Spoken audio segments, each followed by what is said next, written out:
Bonjour à tous.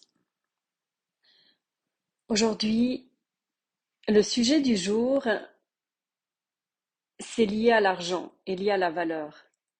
Mais c'est pas que l'argent, de ce qu'on peut voir sur un plan matériel, de ce que ça nous apporte à l'extérieur. C'est cette valeur de nous-mêmes, c'est l'estime de soi, c'est l'amour-propre.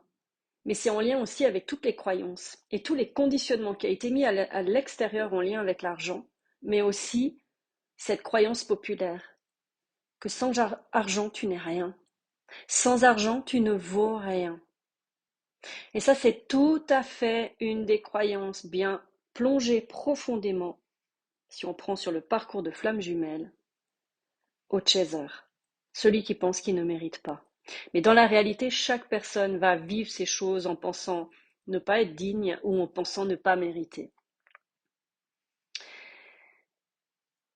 Je suis tellement en joie de partager aujourd'hui cette prise de conscience, parce que ça a été une énorme prise de conscience pour moi. Dans la plupart de mes derniers podcasts, je te parle souvent de la survie, je te parle souvent au fait de cet état de survol de la vie, de devoir lutter, de devoir se battre, de devoir prouver sa valeur, de devoir prouver qui on est, etc. Et surtout dans la partie flamme jumelle, ce qui se passe souvent du côté du chaser, c'est que souvent ensuite il y a une déconstruction sur le plan matériel et financier, et qui est une partie très difficile à vivre. Mais en même temps, tu vas comprendre par rapport à ce podcast et par rapport à ce que ça va t'amener comme clarté, comme peut-être un petit tremplin pour aider à aller plus loin, à voir plus loin, à voir plus grand. Donc le titre aujourd'hui sera pour justifier ses choix. On dit souvent je n'ai pas le choix, lien avec l'argent et la valeur. Alors oui, on reproche aux autres, souvent en lien avec ça, ensuite de ne pas rentrer dans le moule. Si je viens dans ce sujet-là aujourd'hui, c'est que j'ai partagé un sujet avec une amie qui m'a particulièrement touchée. Parce que ça a touché sa valeur, ça a touché qui elle est, ça a touché sa vie, ça a touché ses choix. Mais en même temps, ça m'a rappelé mon histoire. Et je pense l'histoire de beaucoup d'autres personnes. Donc tu vois, quand on dit justement ne pas rentrer dans le moule, mais c'est le moule de quoi? Le moule de qui? Et pour faire quoi en plus? Le choix d'être, le choix de faire, le choix de choisir, le choix de penser, le choix de dire, le choix de suivre une voie VOIE qui nous va à nous. Mais tu pourrais rajouter aussi la voix, ta voix VOIX, celle que tu transmets dans la matière aussi, en t'affirmant et en te positionnant. Donc, tout ça appelé sans détour ici notre chemin de vie. On cherche des voies VOIES en fonction des croyances populaires sur les plans financiers, personnels, relationnels, professionnels, sentimentaux, familiaux et des conditionnements. On appelle cela la liberté de choisir. Avons-nous le choix réellement? Est-ce des choix de cœur, des choix profonds, ou est-ce des choix motivés par l'image que l'on va projeter sur l'extérieur, les autres, ce que l'on va avoir, posséder en retour? Des choix pour exprimer notre valeur, notre estime, l'amour de soi. Des choix pour être connus, reconnus, pour être vus, entendus, ou pour nous-mêmes simplement. Les choix que l'on fait sont propres à chacun, et heureusement. Mais on reste toujours la cible de critiques, de jugements, de jalousie, d'envie, selon le choix que l'on prend dans les différents domaines de sa vie. Ces choix vont influencer notre milieu social, nos choix de lieu de vie, de consommation, de voyage, de plaisir, de renommée, de pouvoir, d'image projetée en fonction de qui nous jouons comme personnage. Je vais te parler là d'argent. Oui, car il est étroitement lié à la valeur, à l'estime, à ce que l'on vaut, ce que l'on pense mériter, ce que l'on pense être digne ou à ce que l'on veut peut-être prouver. Pourquoi parler d'argent dans ce parcours flamme jumelle, donc aussi dans n'importe quel parcours d'éveil? On est souvent dépouillé de soi, mais aussi de notre sphère financière et matérielle pour le chaser lors de son retour à lui. Donc ça, c'est quelque chose qui est typique à ce parcours de flamme jumelle. C'est un passage, au fait, qui touche ta valeur personnelle, ton être, ton âme, mais également toute ta vie qui a été construite sur des façons d'être et de faire pour pouvoir satisfaire l'extérieur. Donc tout dégringole, c'est logique. Donc lors de son retour à soi, premièrement, pour visiter l'insécurité, le manque, le vide, mais aussi sa propre valeur de ce que l'on vaut. Le chaser pense ne pas mériter les choses, comme n'importe quelle autre personne, où il y a l'impression de ne pas mériter. Donc son processus a souvent été de tout donner pour être aimé, l'enfermant dans la dépendance affective, souvent, de ne pas être assez, de devoir prouver les choses pour mériter, gagner sa place auprès de son runner ou histoire d'amour. Grande relation avec la comparaison, le manque de confiance, d'estime, d'amour-propre, prêt à accepter souvent l'inacceptable et encore plus dans ce duo pour faire court. Le lien ici avec l'argent est identique. Penser ne pas mériter le meilleur, choisir le moindre, se contenter du minimum, du moins cher, du moins bien, moins confortable pour gagner de l'argent, économiser, accepter le petit, pensant ne pas avoir de grandeur. On se concentre souvent sur ce que l'on manque, sur ce que l'on n'a pas, sur ce qui pourrait arriver de pire, de mal. On prévoit, on contrôle, on chapeaute tout d'avance. On est souvent préoccupé sur le manque de richesse extérieure, matérielle, financière. Et on est souvent confronté aux problèmes financiers ou difficultés concrètes liées aux choses matérielles. Par contre, ce que l'on ne voit pas au premier abord, c'est sa richesse. Oui, sa richesse de cœur, de compassion, d'empathie, de partage. Oui, on est fort dans le donner, mais alors le recevoir, on a raté la leçon à l'école. On montre souvent le non-besoin d'aide, qu'on sait faire, qu'on sait se débrouiller seul, qu'on a besoin de personne. On ferme les portes délibérément à toute forme de réception. Puisqu'on est un yang, notre énergie yin, souvent, est mise à l'écart. Donc nous ne sommes plus dans la réceptivité, cette énergie féminine. Je parle de polarité.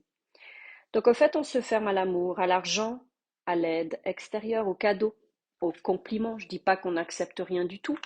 Simplement, dans la symbolique, on va fermer les portes, les écoutilles, au niveau de l'abondance. Quand on dégringole, après cette nuit noire de l'âme, ou pour toute personne vivant un changement radical dans sa vie, on se retrouve face à soi et face à ses vides. Les vides ici sont simplement ces espaces de nous que l'on a pris, que l'on n'a pas pris le temps en fait de se focuser, puisqu'on a passé notre temps à se sacrifier, à se donner pour l'extérieur en mettant de côté la matière. Oui, car réfugié dans notre mental, le monde du haut, le subtil, le non palpable, le non manifesté. Oui, car on a cette croyance qu'on ne mérite pas. Alors on doit, en mode survie, survoler sa vie, se faire petit pour ne pas déranger.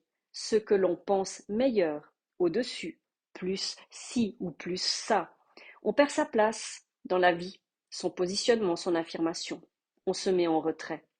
Jusqu'à ce que l'on touche le fond du vide, le fond du manque, le fond de la solitude, le fond de nous-mêmes. Et là, le noir, le sombre a été soulevé, la lumière a été allumée. Et là, le non affirmatif revient à la surface. Le plus jamais cela. Notre valeur est visitée et retournée dans tous les sens. On touche donc à tout ce qui touche à valoir, valeur. Je suis qui, moi, pour devoir vivre ceci ou cela? Pourquoi? L'argent est touché, le matériel est touché, nos biens de valeur sont touchés. On revient dans la réalité des choses, la vraie survie. C'est comme si des années durant, on était en insécurité intérieure, avec l'illusion extérieure de se contenter de. Le clash extérieur te pète au visage. Et là, tu vois la vérité. Les choix faits en pensant mériter moindre, mériter le peu, mériter les miettes. Tu sais, ce travail alimentaire que tu détestes, ce lieu qui ne te convient pas, où tu t'y sens cloîtré et vide des fois, et tant d'autres ouvertures yeux sur ce que tu vis dans l'actuel. Alors je ne dis pas que tout le monde a à faire ces choix-là. Parfois, dans les aléas de la vie et ce qu'on a vécu, des choses sont déjà mises en place. Ça ne touche pas pareil sur les mêmes plans et sur les mêmes choses à visiter. Là, je t'exprime ce qui est en lien avec la valeur. Donc tu remontes la pente avec ce nouveau regard, tu replonges dans la vie, tu sais qui tu es, tu reprends confiance, tu te repositionnes, aligné en toi, les yeux en face des trous cette fois. Tu vois, tu sais ce qui te fait du bien, ce qui est OK pour toi. Tu vibres une autre fréquence, celle de l'évidence. Oui, la vie qui redanse en toi, le pétillement, l'envie de créer, l'envie de rêver plus grand, l'envie de reprendre ta place avec tout l'estime, la valeur, l'amour, le respect de toi. Là, tu vois toute cette richesse que tu as mis en place pour toi. Le temps pour toi, la qualité de vie créée pour ton bien-être, hors stress, hors société, certes. Tu sais que cette valeur-là est inestimable. Par exemple, dans les valeurs profondes, c'est avoir du temps au lieu d'en perdre dans les choses qui ne te font pas du bien ou qui te rendent malheureux et vide. C'est choisir du temps pour soi, lenteur, patience, l'écoute, la réceptivité, pour se sentir bien dans son corps et dans sa tête. Voir ses enfants grandir pour ceux qui ont des enfants, ou s'occuper de leurs animaux, réduire son taux de travail et réduire l'argent qui va avec et en même temps diriger la valeur de l'argent sur ce qui est vital, important en lien avec ce choix de vie. Ça veut dire que tu ne vas pas forcément choisir des choses extérieures, ce qu'on pourrait peut-être dire superflu, mais qui n'est pas superflu pour certains. Donc c'est avoir tout ce dont tu as besoin réellement. Toi, manger, éducation, plaisir, hobby. Sans forcément avoir des choses bling bling, sans forcément avoir des choses chères. Tu sais, on appelle ces gens des marginaux, car ils sortent de la marge, du moule, des codes de la société, des codes professionnels. Pourquoi ce sujet aujourd'hui? J'ai eu en partage justement une histoire vécue avec mon amie qui me rappelle la mienne aussi. Ça a été d'une violence quand elle m'a expliqué ce qu'elle a pu ressentir dans des jugements, des critiques, dans des choix de vie où l'on travaille moins ou peu pour s'occuper de ses enfants, de sa santé. C'est clair que les moyens financiers sont différents. C'est clair que les envies, les plaisirs, les choix, en fonction de ce que l'on peut se permettre ou non, de son budget. La société demande depuis des lustres d'avoir un métier qui est, et selon l'éducation, rapporte. D'avoir la maison, d'avoir le mari, d'avoir la femme, d'avoir les enfants, d'avoir le chien, d'avoir le chien blanc. La notion du blanc, c'est la notion de pureté, la notion de qualité, la notion de richesse. Je ne sais pas pourquoi, mais ça passe comme ça. Bref, parce qu'elles m'ont parlé d'une barrière blanche. C'est pour ça que je souris. À tel âge, au fait, c'est ça que l'on doit faire. Sinon, tu es un raté dans ta vie. Tu n'es rien, tu ne vaux rien. Les mères solo, les femmes solo aussi, tu sais, les célibataires, les temps partiels, les indépendants, autant dire qu'ils n'ont pas un mot à dire. Tu n'es pas ci ou tu n'es pas cela. Tu ne bosses pas tant par semaine. Tu n'as pas d'argent. Alors viens pas te plaindre. Car nous, on fait ci ou on fait ça. On travaille plus de 45 heures par semaine. Nous, c'est un vrai métier. Tu ne peux pas comprendre. Tu ne travailles pas réellement. Non, toi, tu es à la maison. Tu gardes tes enfants. Tu fais ci ou tu fais ça. Moi, je ne peux pas me permettre ce que tu fais, ce que tu vis. C'est marginal. La croyance populaire, si tu n'as pas d'argent, tu ne vaux rien. Si tu n'as pas un travail standard, dit entre guillemets entre nous alimentaire, donc qui ne te plaît pas, tu n'es rien, tu ne mérites pas l'existence ni la présence. Tu ne peux pas choisir, agir, dire quoi que ce soit. Ta voix ne compte pas. Ben oui, puisque la voix, c'est VOIE, ça veut dire que le chemin que tu as choisi n'est pas un vrai chemin. Le seul pouvoir de richesse aujourd'hui est l'argent. Oui, l'argent, mais quelle illusion planétaire. Ces phrases prononcées d'écrasement, de dévalorisation, car en manque d'argent ou jugé pour un travail qui était riche de cœur, rôle de mère, où est la richesse là-dedans? Prise de conscience plus grande aujourd'hui qui me libère de cette croyance de manquer, de ne pas mériter ci ou ça en lien avec la valeur. On a le choix, tu sais, pour sa vie. Des heures travaillées, des besoins vitaux à combler.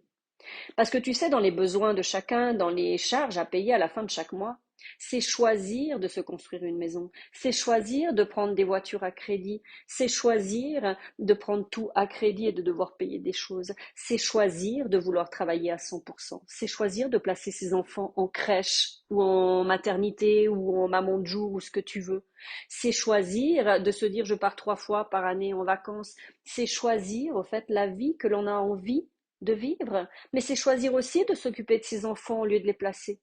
De pouvoir être libre aussi dans ses horaires, de partir un mois si on le souhaite en road trip. Parce qu'on n'a rien qui retient, on n'a pas des horaires de bureau, on n'a pas des chefs qui nous tiennent par-dessus. C'est aussi d'organiser sa vie comme on l'entend, de n'être dépendant de personne au-dessus de soi, du choix de son lieu de vie, du choix des choses que l'on a envie de s'acheter, des soins que l'on a envie pour son bien-être. C'est un choix du confort que l'on a envie de recevoir ou de vivre, comme l'habitat, la voiture, le job. Avoir moins ou pas assez n'est pas le problème réel. En fait, de dire je n'ai pas le choix est déjà un choix de ce que l'on veut vivre pour soi ou ressentir. Alors quand je dis ça, c'est que dans les explications, parfois les jugements ou les critiques, les personnes viennent te juger sur ton choix de vie, en te pensant marginal, que tu es en retrait de la société parce que tu rentres pas dans le cadre et dans le moule. Mais c'est un choix. C'est un choix réfléchi. C'est un choix de confort, c'est un choix de qualité au lieu de quantité. Donc recevoir des jugements ou des critiques sur la façon de mener sa vie parce que quelqu'un doit travailler plus de 45 heures et parce que l'autre personne peut se permettre de partir un mois sans qu'il y ait aucune retenue, c'est un choix. C'est un choix d'un côté parce que tu as des finances et parce que tu dois subvenir à certains besoins, mais parce que ces besoins, tu les as choisis, tu as choisi la qualité de vie que tu veux vivre. Mais si aussi tu choisis de vivre dans un logement qui est tout cocooning, qui est petit, qui n'est pas forcément neuf, qui n'est pas dans les dernières technologies, mais c'est pas grave. Le plus important, c'est quoi? C'est ton confort et ton bien-être. C'est comment tu t'y sens. Est-ce que tu t'y sens chez toi? C'est ça l'important. Mais de juger, par exemple, un lieu ou un logement parce qu'il n'est pas dans les dernières réalités, parce qu'il n'est pas dans les dernières qualités, dans les derniers matériaux à utiliser, parce que ça ne propulse pas à l'extérieur l'image de la richesse. Mais qu'est-ce qu'on s'en fout au fait? C'est toujours un choix de ce qu'on veut vivre pour soi ou pas et de ce que l'on veut ressentir. Alors tu vois, après avoir traversé ce qui était en moi, en tout cas dans le manque de valeur de moi,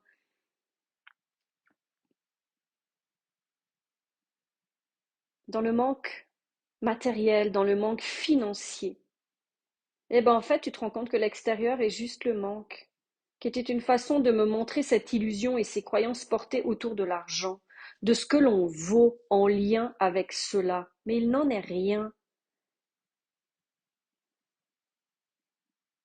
Parce qu'au fait, l'argent est neutre en réalité. C'est une énergie simplement, et c'est ce que l'on en fait la vérité. Dans quel but est-il créé, généré? Dans un but de pouvoir, certes, mais avec le choix de créer, de dominer, de manipuler, d'utiliser, de posséder. En spiritualité ou dans les valeurs de cœur de l'être, on s'interdit souvent l'argent. D'ailleurs, ces métiers dans l'être sont souvent considérés comme ne valant rien, comme des hobbies, avec le jugement et les critiques qu'on ne doit pas recevoir d'argent. C'est seulement ceux liés au faire, avoir, qui ont de la valeur. Eux, ils méritent de l'argent. Ils sont dignes de ça. Mais ils ont de la valeur que pour ceux qui le pensent ou le croient. Ça reste encore une croyance populaire. Si tu te remets au centre et que tu te vois réellement, job, argent, la vie que tu mènes, la liberté, où est-elle? Avec celui qui est blindé, qui peut s'acheter ce qu'il veut quand il veut, mais cloué à son job, à ses horaires, à ses jours, à ses tâches, à ses obligations imposées, à de devoir bosser plus pour pouvoir payer tous ses besoins et tous ses engagements, toutes ses obligations, et non choisis parfois, et l'être est mis carrément de côté, ou pas, selon pas de temps, par rapport à la famille, aux enfants, au partage du cœur. Ce n'est que les affaires. Ou est-ce que la liberté se trouve aussi avec celui qui est soi-disant pauvre, qui ne peut pas partir en vacances, choisir du luxe, s'acheter ce qu'il veut quand il veut sur le plan matériel? mais il est riche de partage, profond, de cœur, il profite de ses enfants, les voit grandir, réduit son pourcentage de job pour vivre ses instants de vie non matériels. La liberté n'est pas dans l'argent, elle est où on se sent vivant. Peu importe ce que l'on a, matériel, finance et être vivant, c'est sentir le bien en soi, pouvoir s'écouter, ralentir, choisir ce qui est juste ou non, décider d'aménager son travail comme il l'entend et lui convient parfaitement. Toute configuration existe et elle est juste. Alors tu vois, l'argent est un moyen uniquement pour s'amener plus de confort dans sa vie, de vivre des expériences qui font du bien, pour améliorer son quotidien, s'entourer de choses belles qui font plaisir à son âme et à son corps. C'est aussi sortir des systèmes de mérite, d'être assez ou non, des croyances liées à l'argent. Quelles sont tes croyances d'ailleurs liées à l'argent? Pose ça une fois sur papier, tu serais étonné. De mettre en avant les moyens pour vivre la vie que l'on souhaite pour soi. C'est une question de choix pour soi. Je te donne un exemple sur les croyances. Pour moi, quand j'ai commencé à noter tout ce que je voyais au niveau de l'argent, les premières choses qui sont sorties, c'est l'argent rend con. L'argent rend égoïste. L'argent, en fait, rend les gens hautains. Et inconsciemment, ça me mettait une partie, mais moi, je ne veux pas gagner d'argent parce que je ne veux pas devenir comme ces gens. Jusqu'au jour où tu comprends et que tu rencontres des personnes qui ont beaucoup d'argent. J'en ai rencontré dans ma vie. Des personnes qui ont de l'argent, mais qui sont généreux également. J'en ai eu plein qui m'ont donné cette possibilité de vivre des expériences incroyables, de me partager des lieux et des endroits waouh. Et au fait, ça te montre, ce n'est pas l'argent le problème, c'est ce que tu en fais.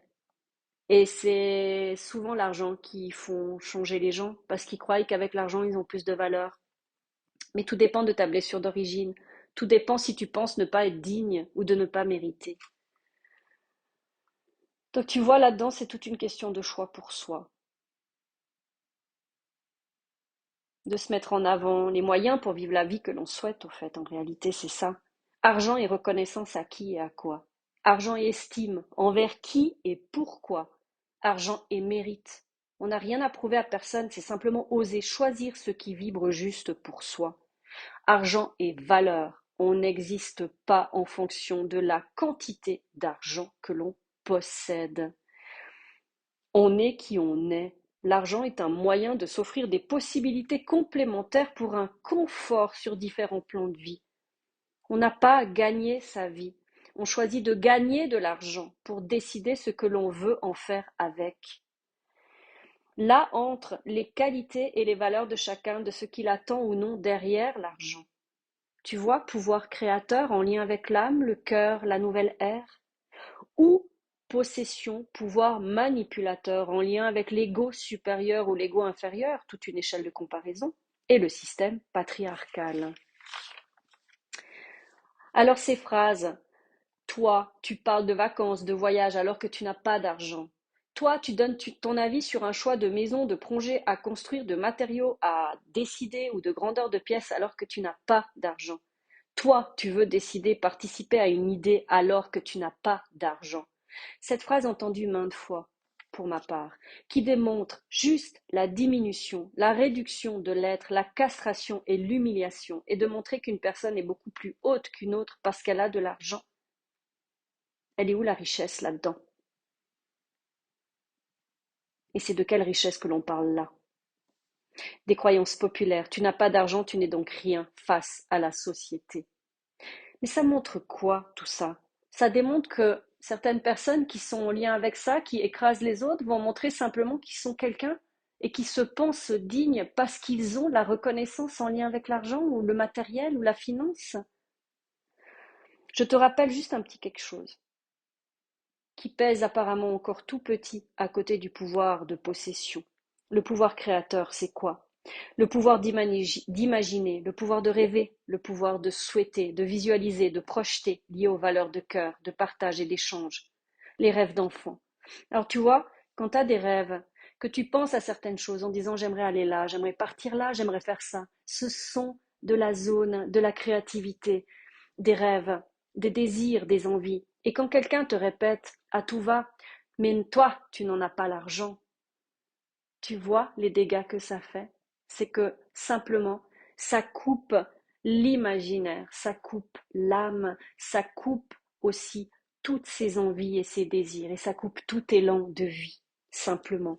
Parce que dans les rêves d'enfant, les envies de réalisation, je te parle de Peter Pan, qui illustre très bien les rêves. Rêve ta vie en couleur, c'est le secret du bonheur. Donc tu vois, rien que d'imaginer, d'avoir un désir, une envie, c'est le secret du bonheur. À la bonne heure, c'est rêver la vie en couleur. Mais il ne suffit pas juste de rêver et de rester bloqué dans ce monde de l'illusion et dans ce monde d'imaginaire. C'est de le réaliser. Et c'est ça le pouvoir créateur. Donc quand tu penses ne pas mériter, les rêves restent justement des rêves. On voit petit, on rêve petit, on laisse cela à l'arrière-plan, dans l'imaginaire.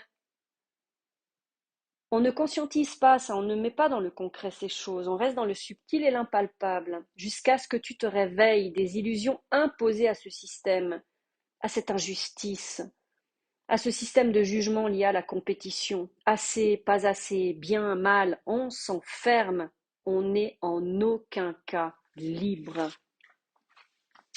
Quand tu te retrouves justement, quand tu retrouves justement ton vrai positionnement, ton affirmation, et que tu connais tes valeurs, mais aussi tes rêves, tu retrouves le pouvoir, celui de la souveraineté, c'est-à-dire le droit de choisir, le droit de décider selon ce qui est juste pour toi. C'est ça la liberté.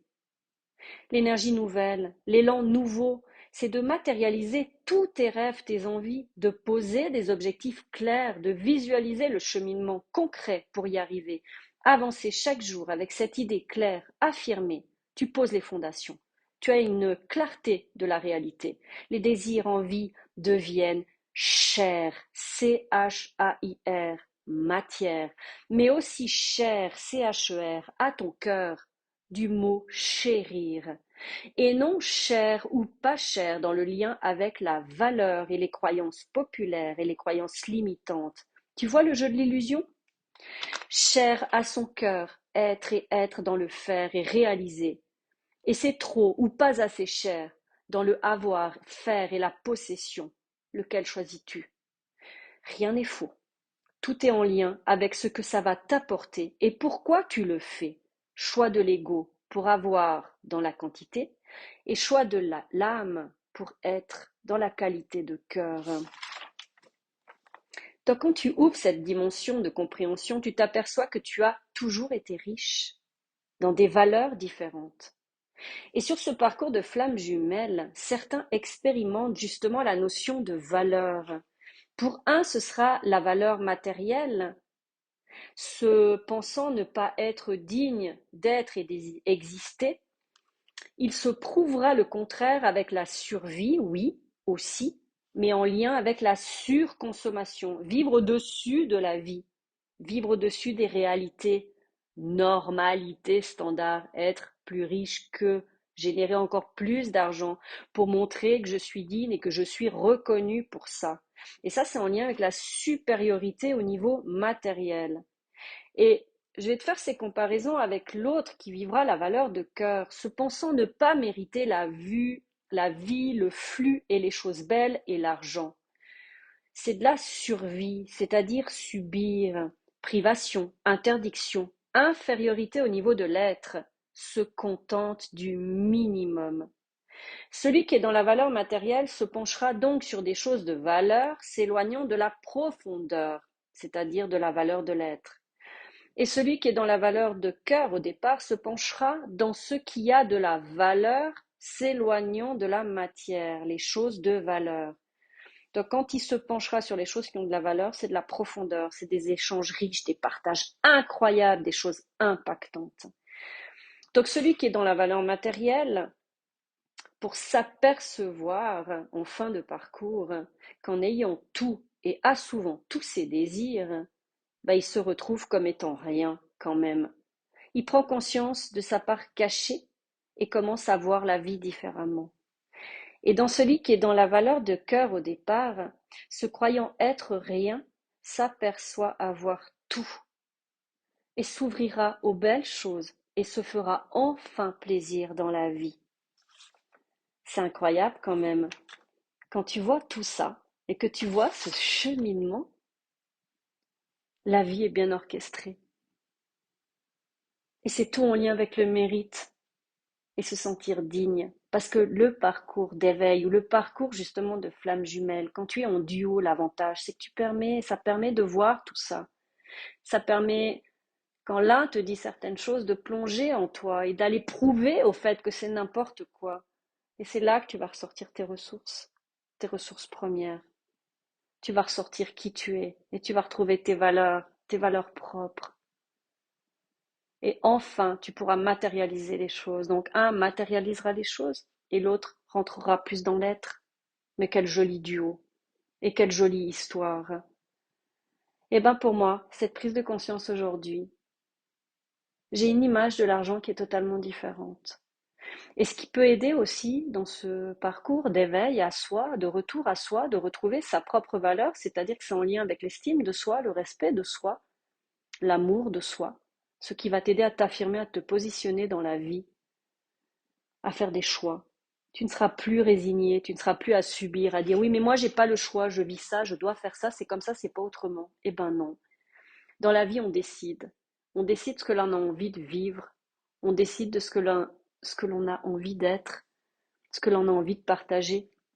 Qu'est-ce qui est le plus important pour toi aujourd'hui? Alors oui, on peut avoir les deux. On peut avoir toutes ces qualités de l'être, mais on peut aussi se faire plaisir dans la vie. Parce que quand on se fait plaisir, on a le droit de s'offrir toutes les belles choses qu'on a envie. Si demain j'ai envie d'aller dans une chambre d'hôtel de luxe parce que j'ai envie de ressentir une fois, une nuit, un confort incroyable, eh ben je vais le faire. Et c'est pas parce que mon travail est dans l'être que je vais m'en interdire. Mais c'est exclu à partir de maintenant. Tout s'ouvre, toutes les possibilités. Et en fait, c'est ce que tu veux en faire de ta vie qui est important. Et le reste, tu sais quoi? Les jugements, les critiques et ce que pensent les autres de comment tu souhaites mener ta vie, mais on n'en a rien à cirer. Parce que le plus important, c'est quoi? C'est d'être heureux, c'est d'être libre. Et c'est ça le pouvoir créateur. Et vive le pouvoir créateur. Alors aujourd'hui, crée tout ce que tu as envie. Aujourd'hui, décide d'être qui tu veux être. Et aujourd'hui, fais ce que tu as envie. Et tu sais quoi? En disant je n'ai pas le choix, je dois faire ça, il me faut ça, je suis obligé de, non, choisis ce qui est juste pour toi aujourd'hui. Et c'est ça, s'aligner avec ses valeurs, avec qui on est. Et c'est ça qui permet au fait de retrouver l'abondance, de retrouver au fait toute cette ouverture et toute cette richesse. Mais la richesse sur tous les plans de l'être, mais aussi dans la matière et au niveau matériel. Parce que c'est important de pouvoir subvenir à ses besoins, à son confort, à son mieux-être, à son bien-être. Et quand tu t'occupes des autres, quelle est la meilleure formule pour s'occuper de quelqu'un vraiment bien? Eh bien, c'est s'occuper de soi-même en priorité. Et non, ce n'est pas de l'égoïsme. Sur ce, je te souhaite une magnifique journée et une très belle écoute pour ce podcast-là.